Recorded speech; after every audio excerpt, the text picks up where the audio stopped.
سلام عشقای من، چطوری؟ امروز اومدیم 6 تا پک هیروز باز کنیم. بریم اولی با طرح آقای رئیس جیمز ببینیم سیلور در میاریم یا نمیاریم. اولی کارت 99 وردکا مارچلو لیپی و آقای سرج گنبری. این محتویاتش هم میره اونور. اینم خدافظ. اینم سرج گنبری بازم خدافظ. حالا اینجا تیبو ورنر داریم میذاریمش اینجا. بذار اینم رودریگو بازم میذاریمش اینجا. توتی بود.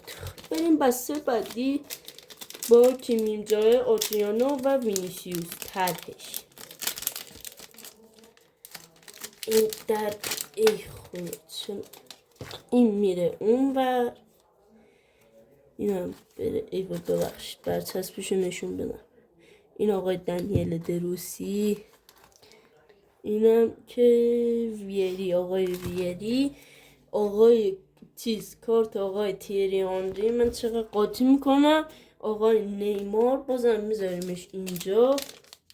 مانیان دلیخت پلاتینی. بریم بسته بعدی.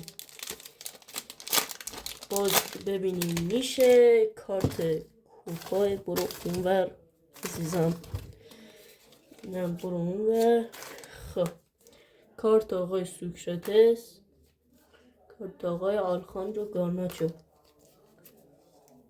ترشتگن و گریزمن.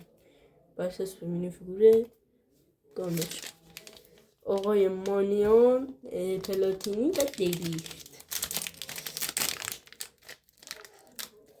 بذار ببینیم این چیه.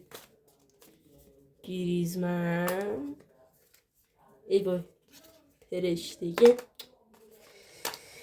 یه دونه آنباکس هم نمیتونم با نیمار. اینم مارکوس توران. بریم برای بسته شوامنی کوین دی بروینه و جان لویجی بوفون.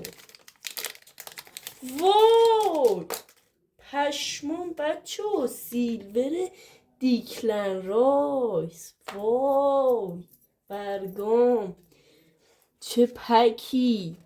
وای کودشو ببینی 5000 چند 61 از 20. بدبخت نشیم. این آقای دنیل دروسی و اینم کریس رونالدو. برچسبشم و خودش خفن تره. عشق کنید بچه ها.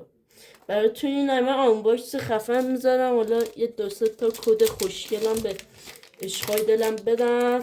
دومی هم سیلور. پشم